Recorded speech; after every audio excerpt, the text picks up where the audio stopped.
Okay, hello guys, Steve here again. So today, continue reading this book in chapter two, the problem with schools. My teaching experience in different parts of the world convinced me that something is wrong with English education. Everywhere I went, it was the same situation. The students were bored, frustrated, and stressed and nervous. Most students, even after years of studying English, fail to speak the language fluently. You are not alone because it's a global problem. One of my students from Seiko from Japan described this combination of failure at stresses at English grammar. Seiko said that she hated English. She felt that learning English it was boring and stressful, and speaking English was even worse. In fact, the thought of speaking to a native speaker immediately made Seiko feel extremely nervous and shy.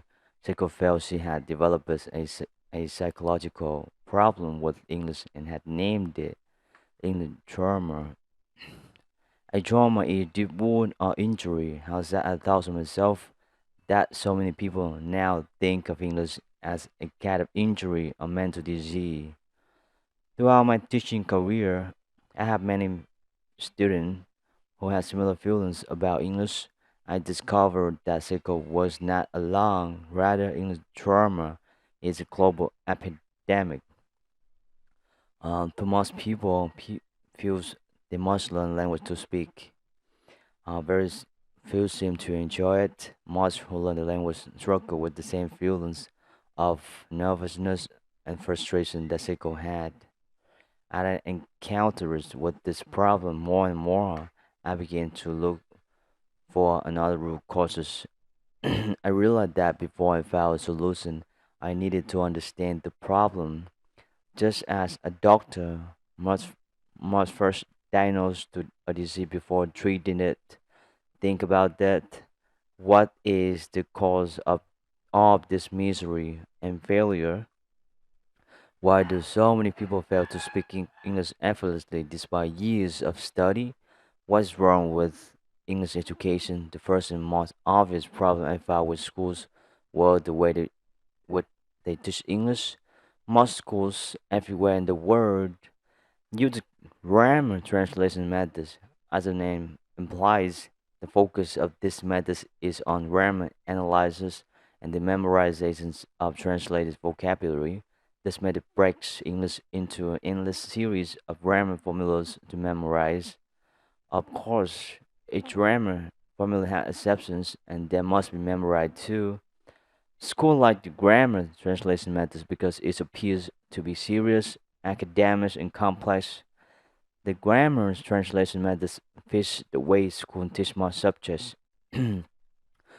with textbook lectures, notes, memorization, and tests. The only problem, as you know, is that it doesn't work in real conversations. There simply is no time to think about grammars, formulas, and their exceptions. The failure rate for this method, therefore, is absolutely horrible.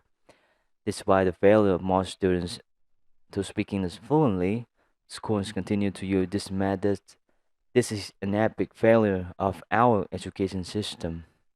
Recently, because students find the grammar translation method so boring, some schools have added communication activities to their curriculum. Occasionally, the teacher puts the students into pairs or groups. The students then read and repeat dialogue from the textbook. Sometimes they might answer a few questions from the worksheet. Of course, these activities are unnatural, nothing like group English conversation. Consequently, the failure of rate of communication activities is just as bad as grammar translation.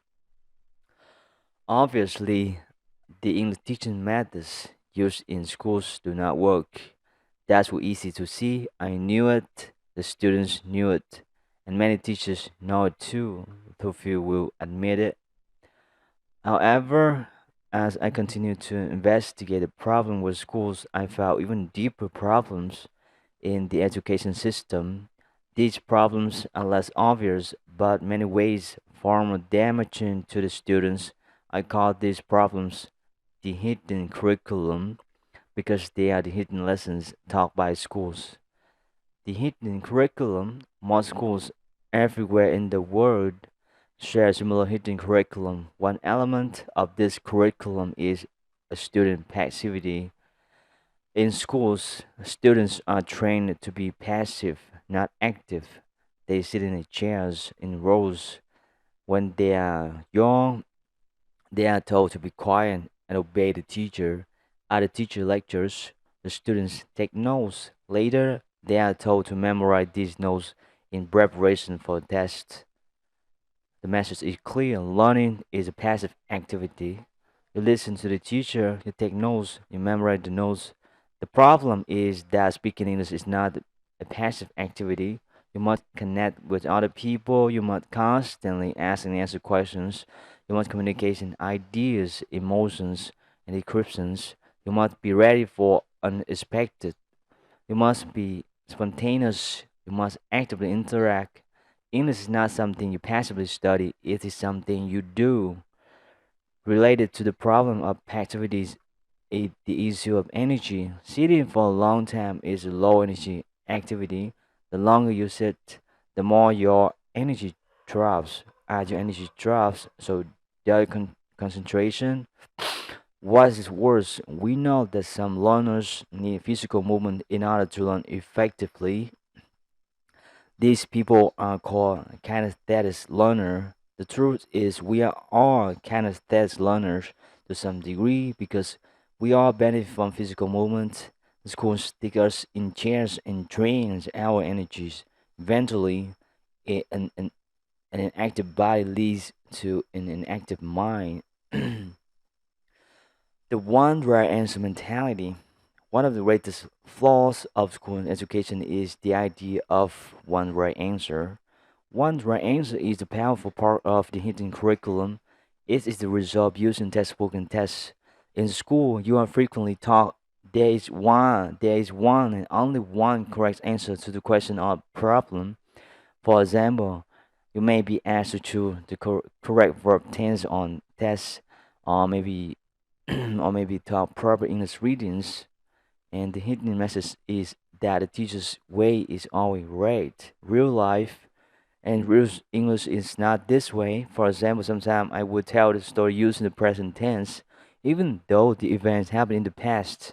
This is a technique commonly used by native speakers. However, when English learners hear these stories, many are confused and upset because they are convinced that the past tense is the right answer and the only correct way to tell the story. Some get quite upset and even argue with me about it.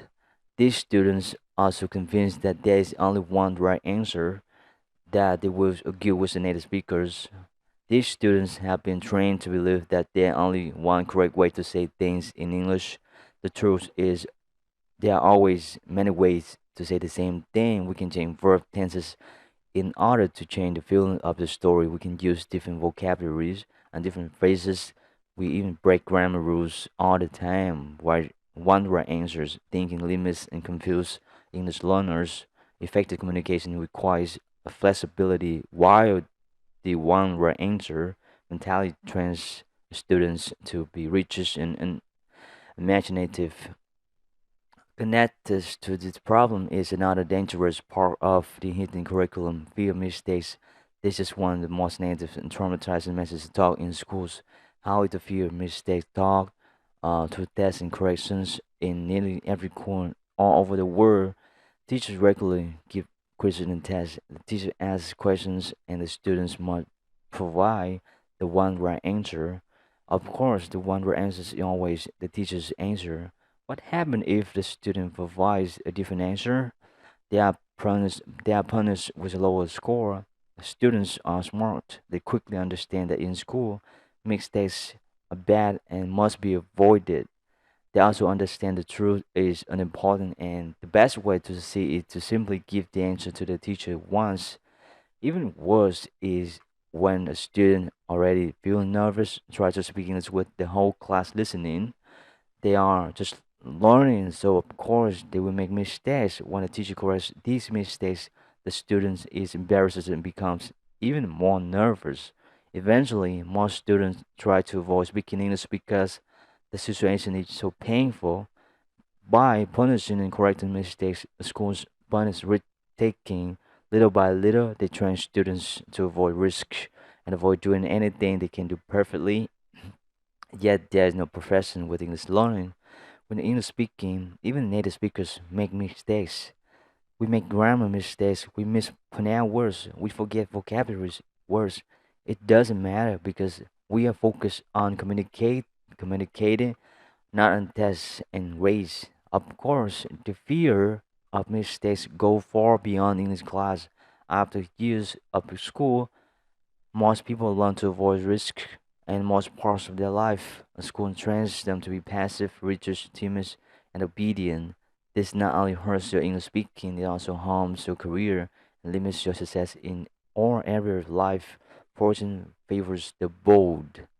Those who are active, flexible, and passionate are the ones who achieve the greatest success in life.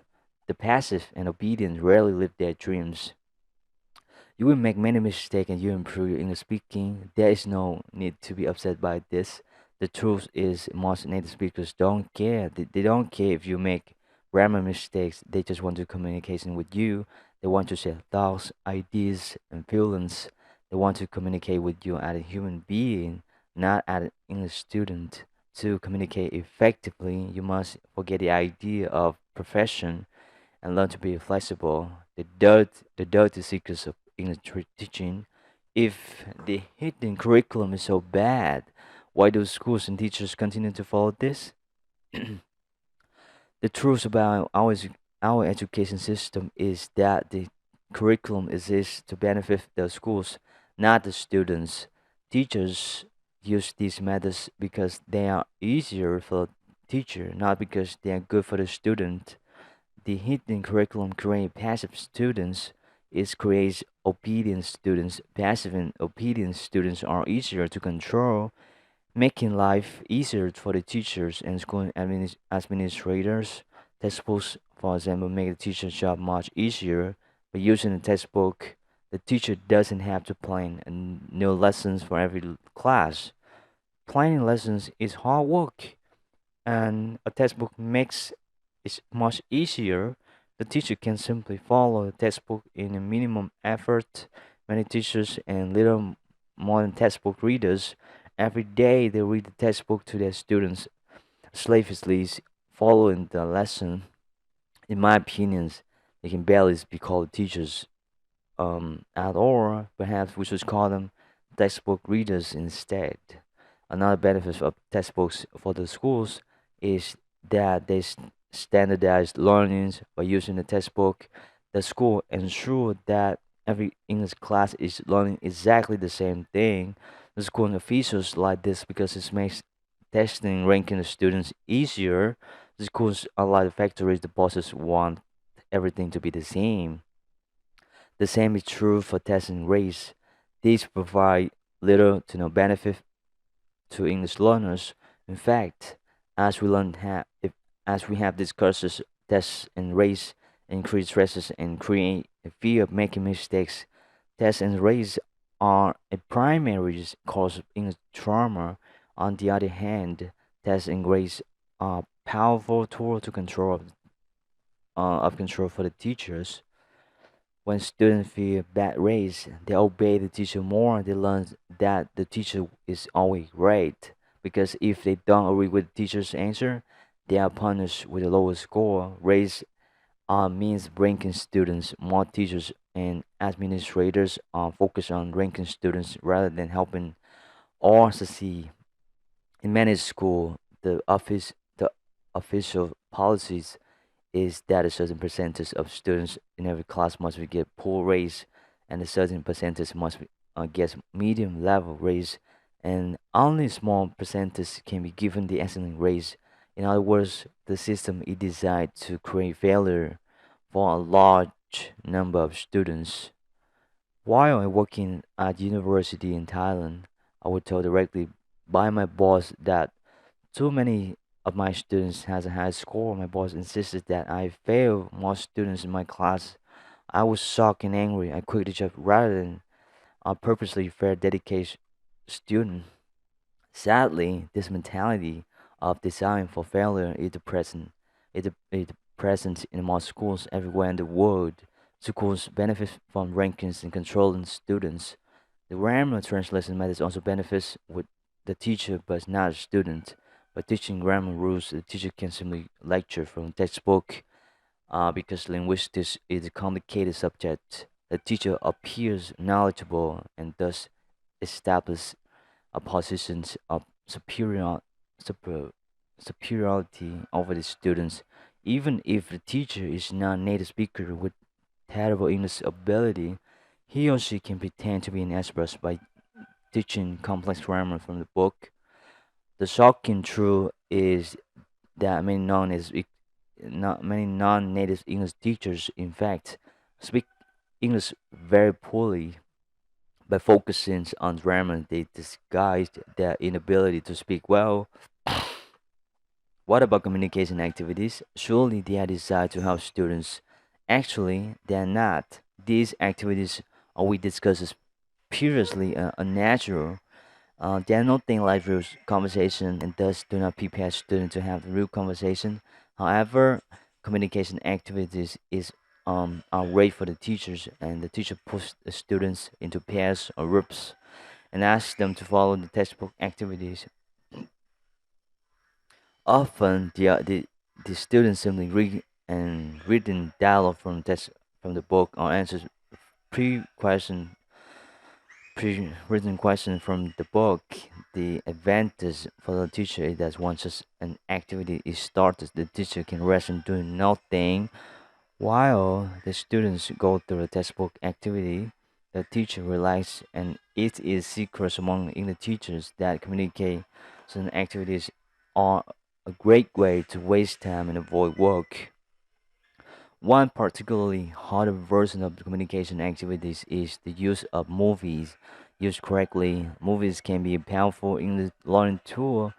Most teachers, however, simply use movies as a way to waste time. They pause in the movie, turn out the lights, and push play. For the remainder of the class, the teacher happily does nothing. The students are usually happy too because watching a movie is far more interesting than grammar. If even they can understand most of the film, passive flow energy benefits the teacher. Finally, let's look at the low energy situation in most schools. From childhood, the students are forced to sit for hours, motionless in chairs. They are told to be quiet and obedient. By adulthood, most people are totally trained. They accept passive lectures and low energies in normal part of learners.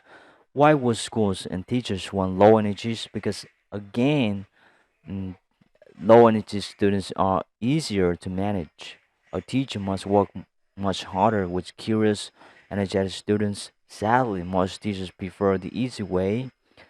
It's much easier for them to lecture quietly to passive students.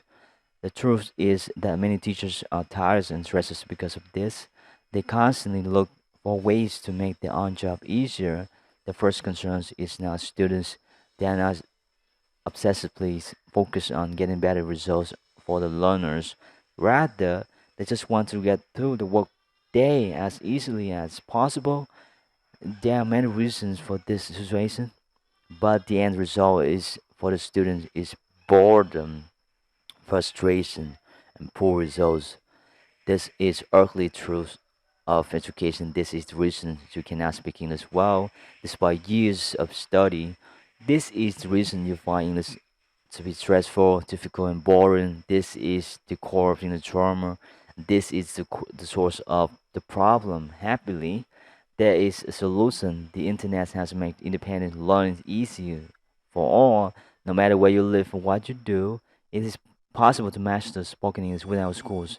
All you need to do, all you need is an internet connection. In the next chapter, I will introduce the solution to inner trauma. You will learn how to heal and how to finally get the result you want with English speaking. Okay, again, I want to finish here. I'm get so excited after reading this